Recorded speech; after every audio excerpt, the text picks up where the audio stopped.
ಸರ್ವಪಕ್ಷ ಸಭೆಗೆ ಕುಮಾರಸ್ವಾಮಿ ಅವರು ಹೋಗಿರ್ಲಿಲ್ಲ.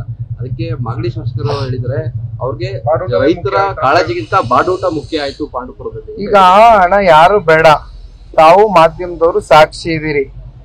ಕೇಂದ್ರದ ಸಚಿವರು ಜನತಾ ದರ್ಶನ ಮಾಡಬೇಕು ಅಂತಕ್ಕಂಥ ಒಂದು ನಿರ್ಧಾರವನ್ನ ಮಾಡಿ ಮಂಡ್ಯದಲ್ಲಿ ಯಾವ್ಯಾವ ರೀತಿ ನಮ್ಮ ರಾಜ್ಯ ಸರ್ಕಾರದ ಪಾಪ ನಾಯಕರುಗಳು ನಡ್ಕೊಂಡಿದ್ದಾರೆ, ಯಾವ ರೀತಿ ಅಧಿಕಾರಿಗಳಿಗೆ ಕೇಂದ್ರದ ಸಚಿವರು ಬಂದಂತ ಸಂದರ್ಭದಲ್ಲಿ ನೀವು ಅವ್ರ ಜೊತೆನಲ್ಲಿ ಹೋಗಬಾರ್ದು ಅಂತಕ್ಕಂಥ ಒಂದು ಆದೇಶವನ್ನು ಹೊರಡಿಸಿರ್ತಕ್ಕಂಥದ್ದು ರಾಜ್ಯ ಸರ್ಕಾರ ಹಾಗೂ ರಾಜ್ಯದ ನಾಯಕರುಗಳು, ಹೌದಲ್ವೇ? ದೆಹಲಿಯಲ್ಲೂ ಕೂಡ ನಿರ್ಮಲಾ ಸೀತಾರಾಮನ್ ಅವರ ಒಂದು ನೇತೃತ್ವದಲ್ಲಿ ಮಾನ್ಯ ಕುಮಾರಣ್ಣ ಅವ್ರನ್ನ ಇಲ್ಲಿ ಇರ್ತಕ್ಕಂಥ ನಮ್ಮ ರಾಜ್ಯದ ಮುಖ್ಯಮಂತ್ರಿಗಳು ಉಪಮುಖ್ಯಮಂತ್ರಿಗಳ ನೇತೃತ್ವದಲ್ಲಿ ಒಂದು ಸಭೆಯನ್ನ ಆಯೋಜನೆ ಮಾಡಿದ್ರು. ಕುಮಾರಣ್ಣ ಅವರು ಬಂದಿದ್ರು, ಸಭೆಯಲ್ಲಿ ಉದ್ದೇಶಿಸಿದ್ರು. ಯಾತಕ್ಕೋಸ್ಕರ ಬಂದ್ರು?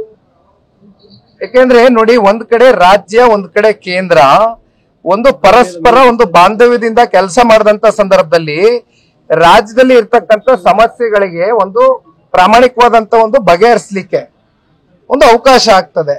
ಆದ್ರೆ ರಾಜ್ಯ ಸರ್ಕಾರ ಯಾವ ರೀತಿ ನಡ್ಕೊಳ್ತಾ ಇದೆ ಅಂತಕ್ಕಂಥದ್ದು ನಮ್ ಕಣ್ ಮುಂದೆ ಇರ್ತಕ್ಕಂಥ ಸಾಕ್ಷಿ.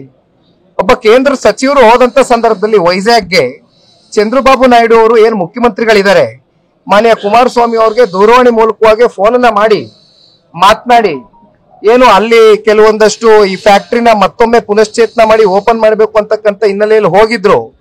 ಅವರು ಇವತ್ತು ಮಾನ್ಯ ಕುಮಾರಣ್ಣ ಅವ್ರ ಜೊತೆ ಸಹಕಾರ ಕೊಡ್ತಾರೆ ಬೇರೆ ರಾಜ್ಯದ ಮುಖ್ಯಮಂತ್ರಿಗಳು.